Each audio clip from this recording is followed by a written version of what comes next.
Welcome to Dental Brain Crops. I'm your host, Chelsea Myers, and today I'm joined with Laura Brenner, who is a career coach for dental professionals. Welcome to the show, Laura. Hey, Chelsea, thanks for having me. Yeah, thanks for being here. So, we were just having a little bit of conversation before the show began, and I'm super excited to share some of the things that we talked about. But tell me, if you would, for our listeners' benefit, just a little background on who you are. Yes, so I am a recovering dentist, I call myself, which is Okay. like, I thought it was a super creative way of saying it, but it's really not. A lot of Okay. people Okay. are recovering something, Oh, right? no. Yeah. Um, so yeah, I practiced dentistry for 10 years. And to be really frank, I hated it the whole time. Okay. It was about, I mean, not the whole time. I liked dental school. And at the beginning, it was not so bad. I was excited about it. There were a lot of aspects to it that were really fun. Mhm. But about 3 years in, I became really unhappy and really burnt out. It was in 2004. No one was talking about burnout at all, really, in Yeah. 2004, Mhm. in any industry, right? And so I didn't know what was going on. And I just thought I hated it. So I looked for some different options that I could transition into. And I just every year kept convincing myself to stay. So starting in year 3, then I lasted about 7 more years and then finally left practicing dentistry.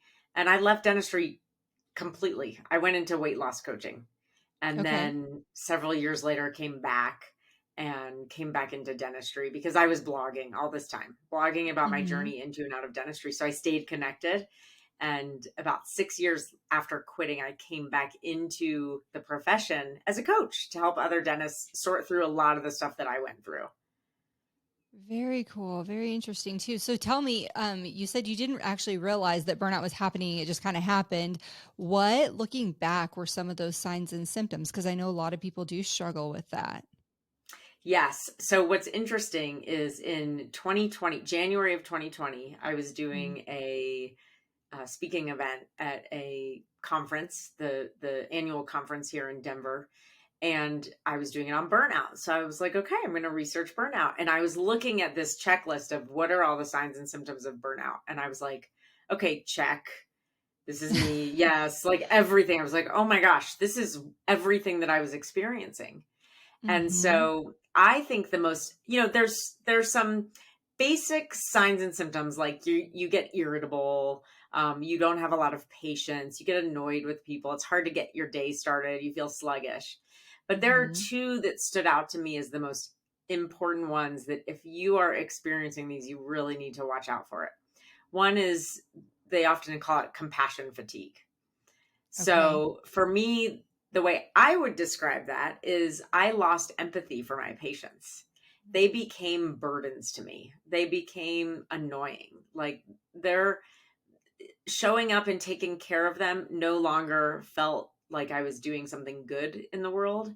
It really just felt like, ugh, this is another thing that I have to add the weight on my shoulders, right? That I'm just carrying that's weighing me down. So they Yeah. really became burdens. So that's the one that I think is, it's talked about a lot in medicine. And so, in medicine and dentistry, we have so much crossover. So that's the really big one I think to look out for is when you start to maybe even seeing your patients as your enemies in a way, which Yes. is kind of a crazy one because we got Mhm. into this to take care of people, right? Right. And now they're Yeah. the trigger for something that just seems to perpetuate itself day after day. Yeah. Exactly. So that's the one. And then the second one that really impacted me and I think is a really important thing to look out for is when you stop acknowledging or celebrating your accomplishments.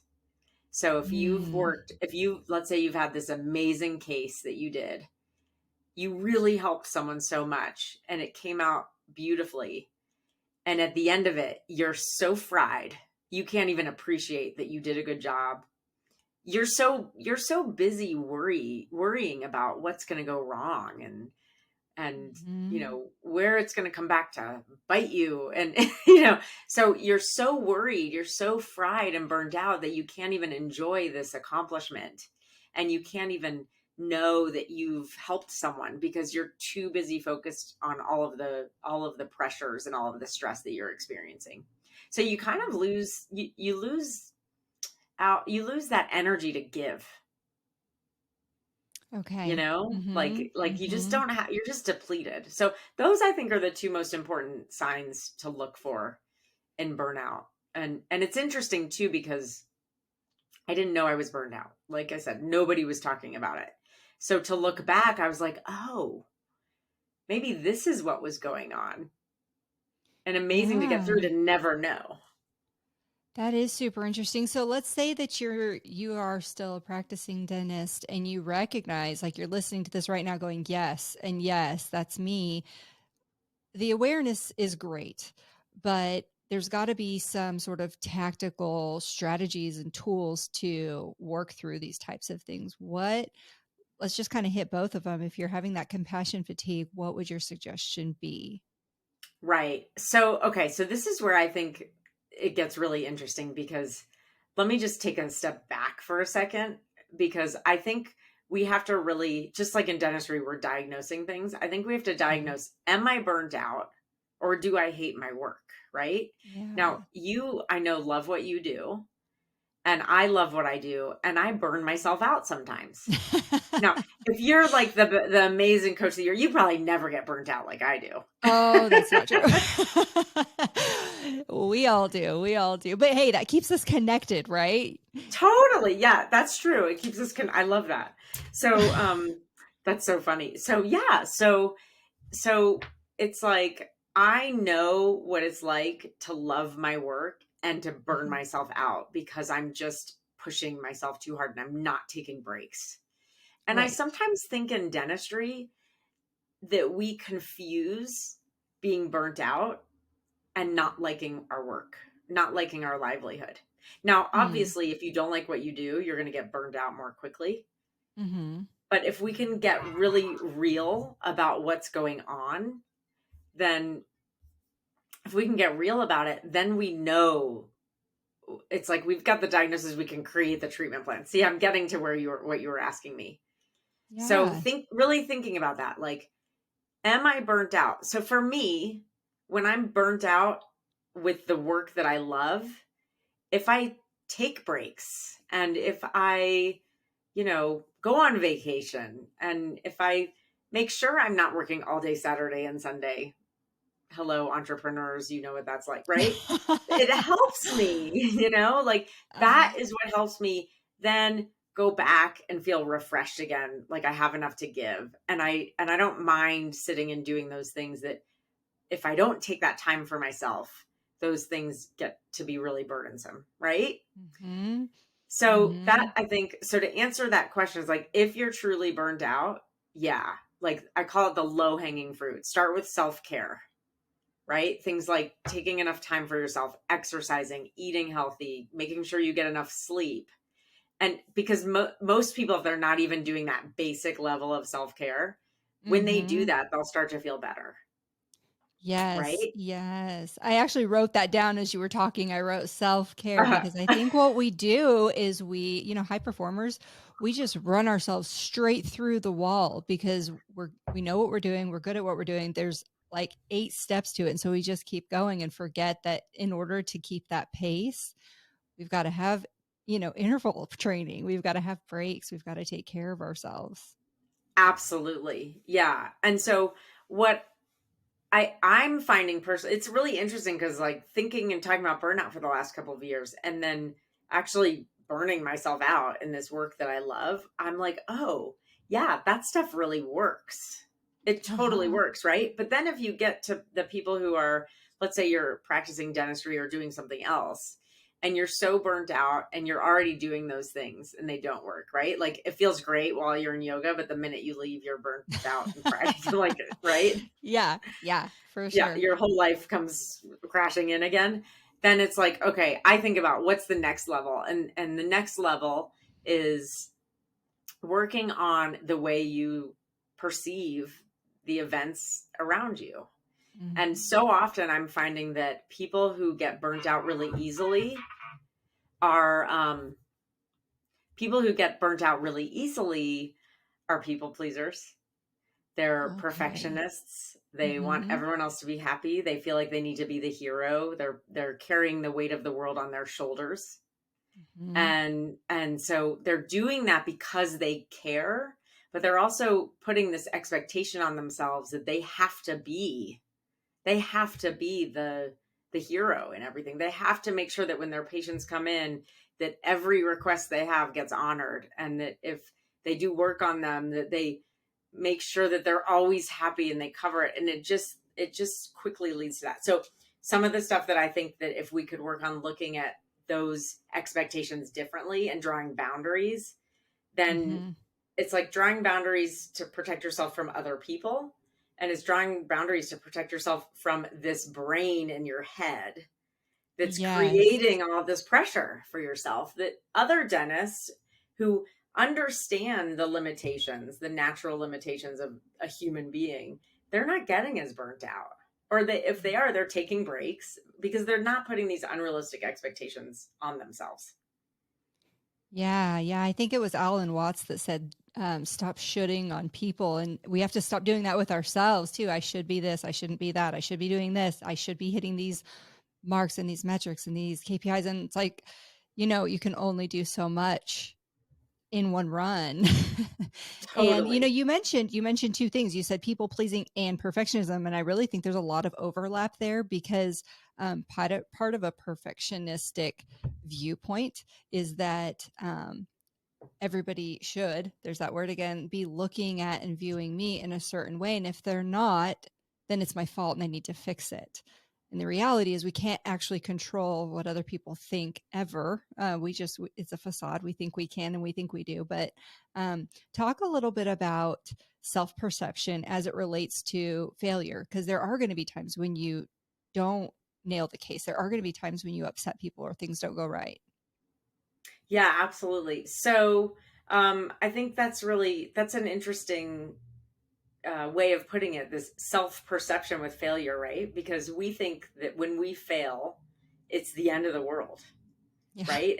And like you just mentioned, other people shitting on us. It's like that's what we're mostly worried about, right? And Hmm. I think usually, and I'd be curious to know your thoughts on this, Chelsea, is like if we are judging ourselves really, I feel like we're really hard and we judge ourselves a lot, we're probably judging everything a lot. And I like, Yeah. yeah, what do you think?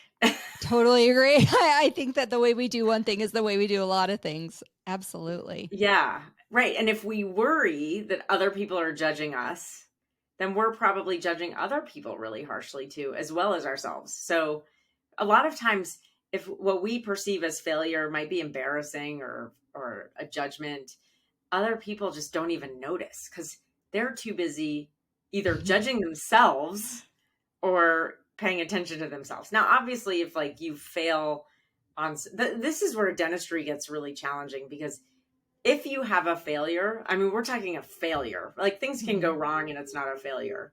But if we have a failure in dentistry, there's usually a consequence for another person. And that's why it's so painful for us because we Mhm. genuinely care. Um, but in the whole entrepreneur world, failure is like a magic word, right? It's like everyone you have to fail before you can succeed, right? So if we Right. could just reframe that and keep doing that, then imagine the sky's the limit. Right.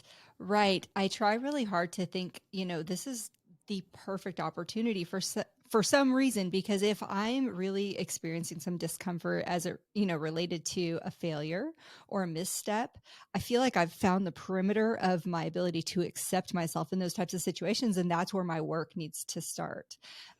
So, whether it's something clinical, you're seating the crown for the third time and you're like, I just can't please this patient, or I just can't seem to do this case correctly, or it's just something at home or in your personal life. Um, there's got to be room for that error. And I really think there's two parts to it. I think there's the aspect of judging yourself or thinking, how you are thinking about the situation. And then there's also how you think other people are thinking about the situation. And like you said, they're probably not.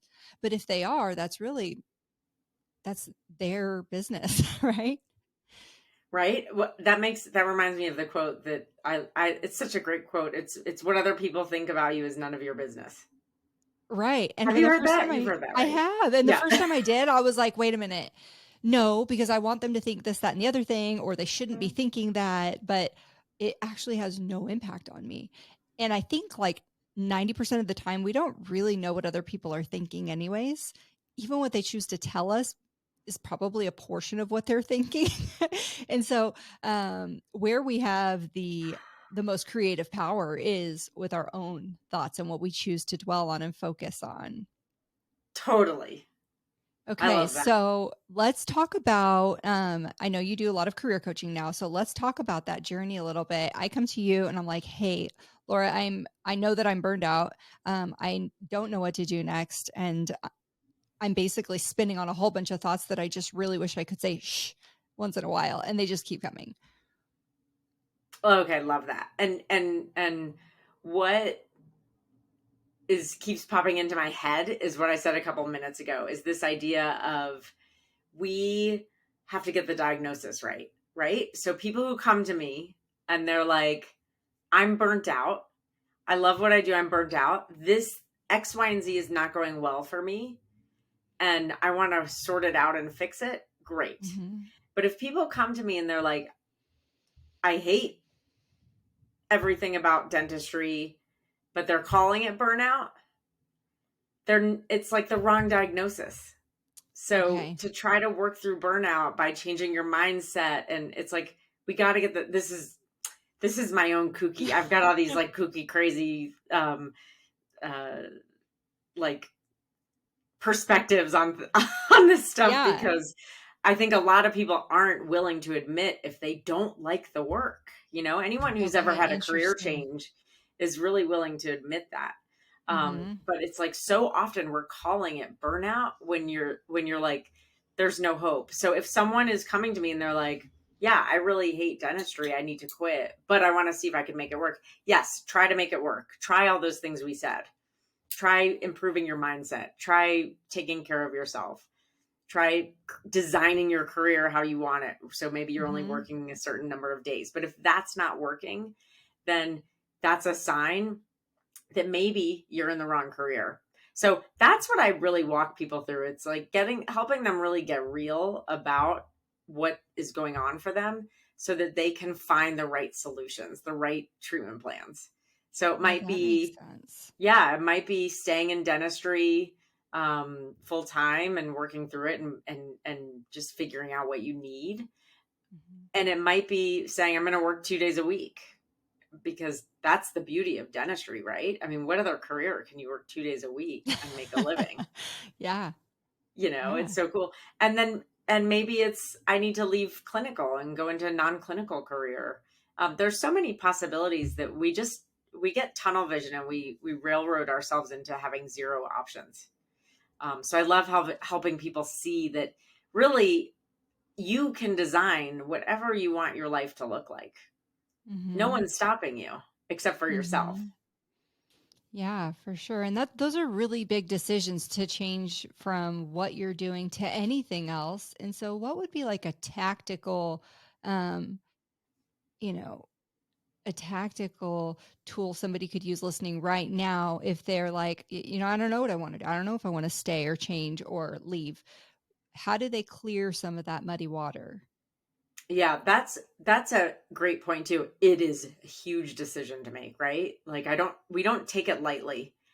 And so, you know, I- as far as in the moment, like immediate tactics, I would say really do a gut check. Really sit down, reflect. Like what is it that's really going on? Because once you get the awareness, then you can do something with it. Mhm. But beyond that, like as far as real strategy for making a change, this is why I love talking about starting side gigs, because that's the safe way of doing it. Because you don't have to give up everything you've already invested in your career. You know, Mhm. when you get burnt out or if you don't like what you do, people are like, oh, you should take more CE and do more of the procedures you like. Or, oh, you should buy a practice, right? It's like more, more, more. And Mhm. so I don't understand if we're burnt out by doing the same thing over and over that we don't really love, why would we want to invest more in that thing that's Right. burning us out, right? Mhm. So it's like start a side gig. And sometimes it's easy and sometimes it takes a lot of reflection and figuring out what you want to do as a side gig. It could be a job, it could be entrepreneurial. But it's the safe way of creating enough variety in your life. Everybody I know who's ever been burnt out, who even thought they hated it at one point, they start a side gig and it's making them happier in practice. Like they're still practicing, and because they have a side gig, they're having more fun in practice. It's Okay. amazing. So So I feel tell like me, what would that be? Like, what if I'm just like, I'm burned out, I don't know what I wanna do, and I also have no idea what I would do as a side gig? But I hear you right, talking about yes, side gig, and that seems safer to me because I can stay doing what I'm doing, which is paying my bills right now, right? And it's what I know how to do. And so, talk to me about how do I discover that? totally. Well, it takes a lot of soul searching, right? Okay. It's not, and I think that's what discourages people is that they think, well, okay, there's this dynamic that's happened. You've invested everything into dentistry, right? And Mhm. so if you've been here for 2, 10, or 30 years, your whole identity is wrapped up in this, and we stop listening to ourselves. We don't even Mhm. know what we like anymore. We don't even believe we have other skills, Mhm. so it's like we don't realize that so much of what we do in dentistry actually involves other skills. We can't even see it. So Yeah. it's really so important to get in touch with that. It's like one, working on the mindset and the belief system that there's only one way to do dentistry, and that's for it to be, you're going to be a lifer. It's your career Right. for life, right? Right. There's so many beliefs. People are not going to, we talked about failure earlier. People are worried that people will think they're failures, or that they will feel like failures themselves, or they're worried that they'll have to start over and not be the expert anymore. All these things Mhm. are really valid, but these beliefs really hold us back. So Okay. it's like once you work through the beliefs, then you also want to really explore, like, what's important to you? What do you like? What do you want your life to look like? And what kind of work do you enjoy? Um, you know, like, to really specifically answer your question, it's like you could go and invest in real estate and pick something right away that you could do on the side. You could work for a dental insurance company one day a week, trying to think of some sort of, different examples here. We've got a guy who he loved personal training. He went and became a personal trainer on the weekends, and as the months went by and he got more classes, he started dropping down a week at his practice Cool. and then Okay. was able to put it on the market. So it really, people are always like, what are jobs? Like, what are jobs dentists can do as side gigs?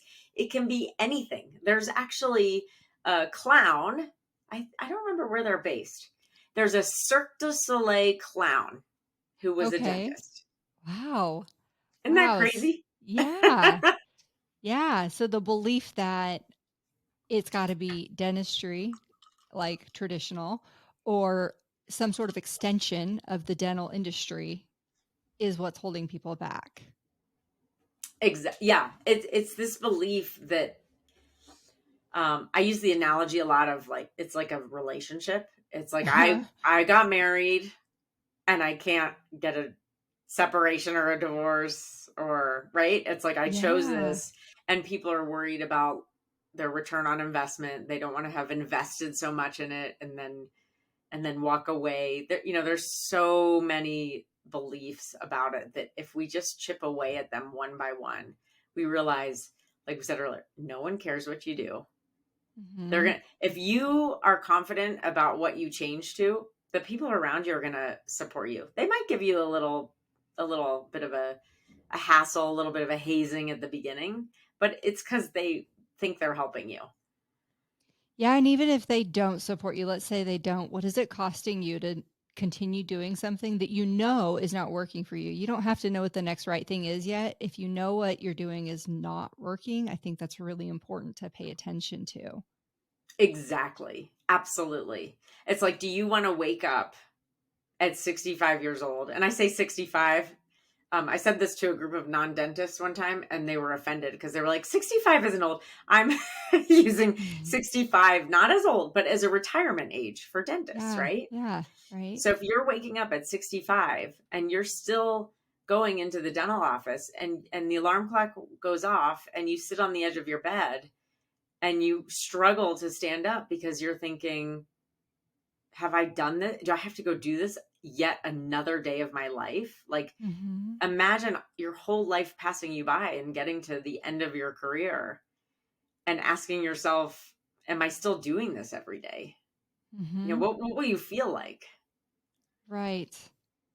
Right. And one thing that can really make that a little bit more bearable is if you have someone who has somewhat of a blueprint or a roadmap for you. They may not know exactly what it's going to be like for you, but if they can mentor you or coach you through that process, like, hey, okay, here's some things we need to think about and decisions that need to be made. And then what I find is that when you make those next steps, with each step, there's clarity on the next level of inquiry and analysis that needs to be done to figure out that new path. But of course, you're not going to figure it out from your vantage point if you already knew you'd be there, right? Yeah, and it's funny because I joke with people because I'm like, well, this is what I do. I help people make decisions. And Yeah. it seems so simple, right? like like we're Well, doing really hard work, make decisions, but when you're in it, when it's yourself, hmm it's hard to see clearly.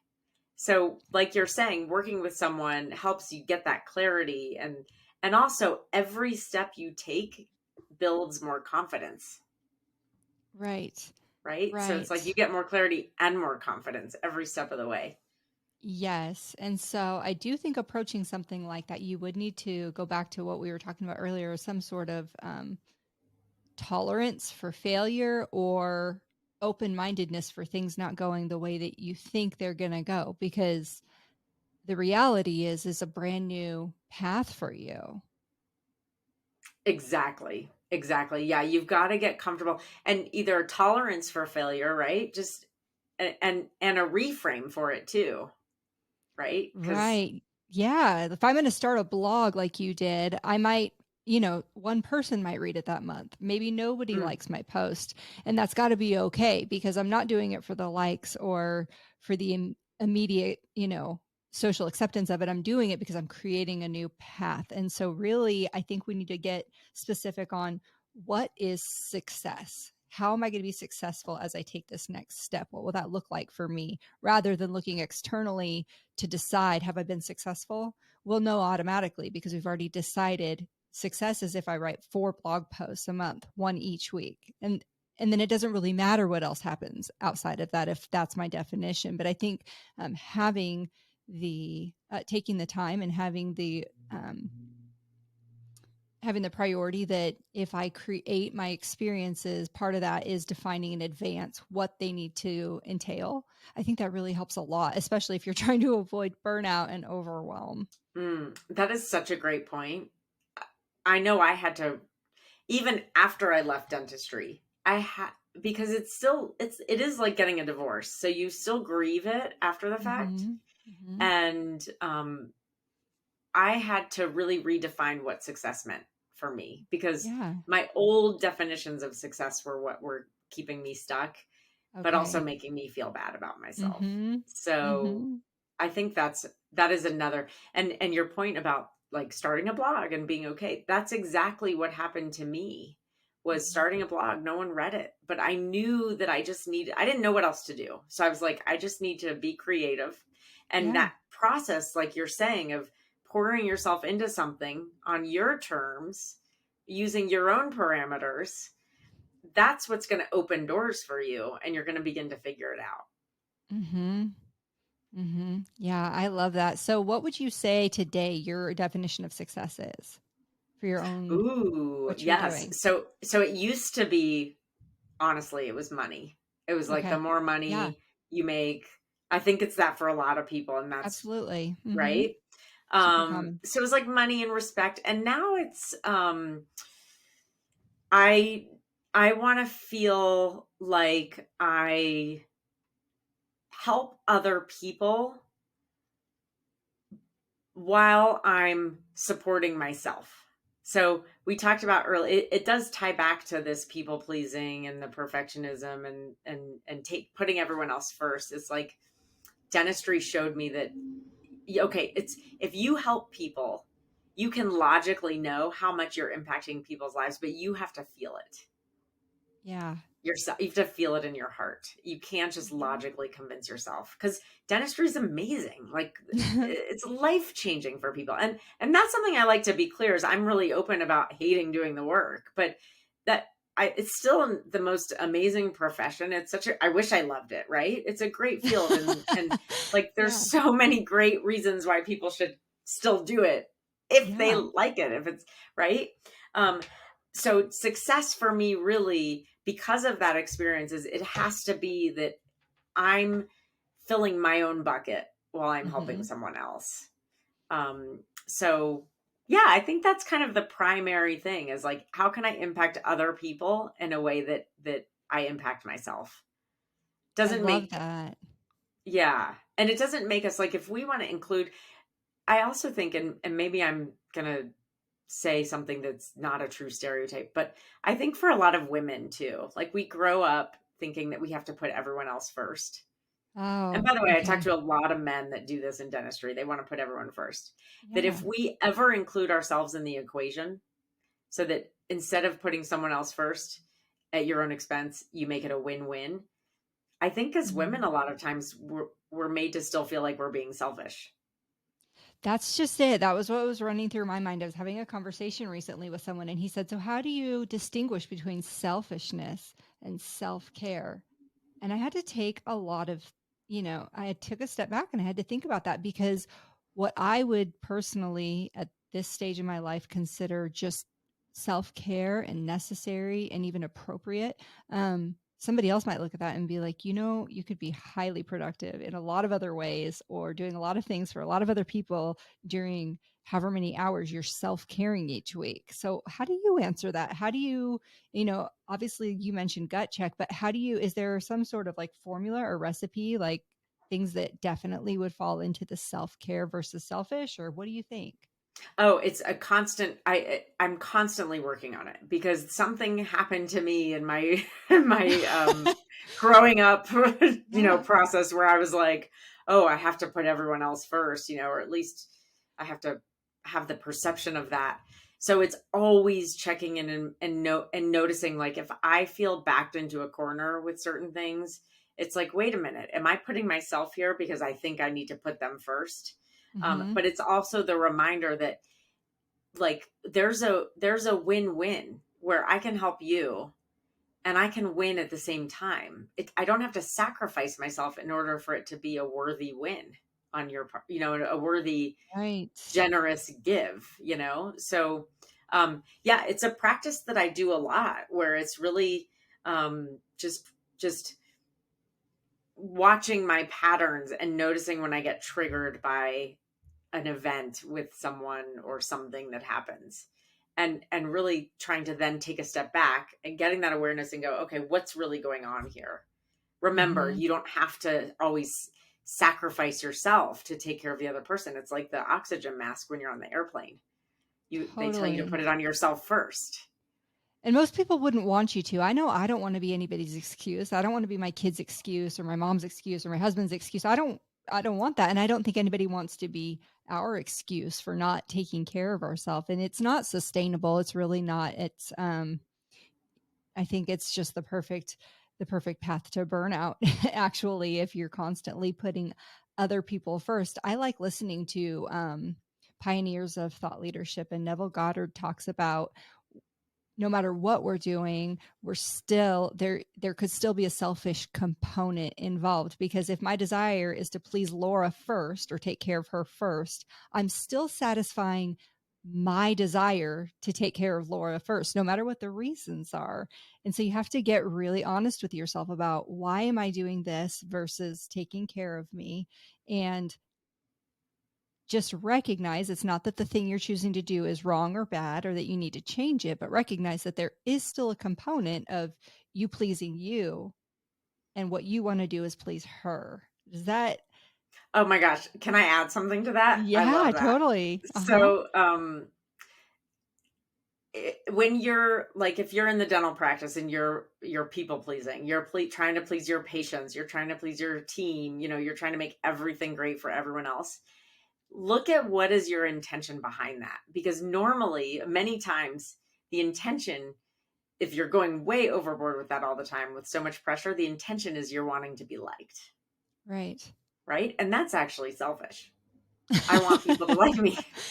Right. And everybody wants Right? to be liked. I want to be liked. Yes. But if you go do the series of 5 whys, like, but why do I want to be liked? What am I hoping to accomplish with that? But why? But why? I find that really, really useful. Yeah, exactly. I mean, because it helps you then reframe it. So Right. maybe I don't have to do all the things that I think I have to do that are burning me out. Mm-hmm. Mm-hmm. For sure. Well, I love this. Okay, so I'm a doctor, and I'm thinking that there could be some self-discovery that I need some help figuring things out. I'm not sure if I want to leave my job or start a side gig or whatever. How would I reach out to you? Yes. So, my website, is that what you're wanting? My Sure. Or however you want Okay. people to reach out to Yeah, you if they yeah. want to learn So my more. website is Lolabees, Lolabees, like bumblebees. Okay, So cool. fun. Cute. Lolabeescareercoaching.com. Perfect. Everything's Lolabees. It's a long story how that happened too. But there's lots of good, weird names in the world. So I own it. I like So it. lolabeescareercoaching.com. On Instagram, it's Dr. Lolabees. Okay. So just Dr. Lolabees. And then I have this might be the easiest way to find me, is on Facebook, I have a private group called Dentist Side Gigs. Okay. And Okay. it's a great place I'm going to to, check it out too. yeah, come join. It's a great place to really start having these conversations and learning that there's no one size fits all approach to dentistry. Mhm. I love that perspective on it. I really do. I think that might be one of the most valuable things we can offer our listeners today, is just to know that it doesn't have to be anything. It can be whatever you want it to be, and even if you don't have any idea of what those options are, there are people out there who can help you figure it out so that it can be something you want it to be. So I love that. Is there anything else that I haven't asked you or that you want to share today? Oh my gosh. No, I'm just excited to be here and have this conversation with you. And thanks for having me. Absolutely. Well, thanks for being here.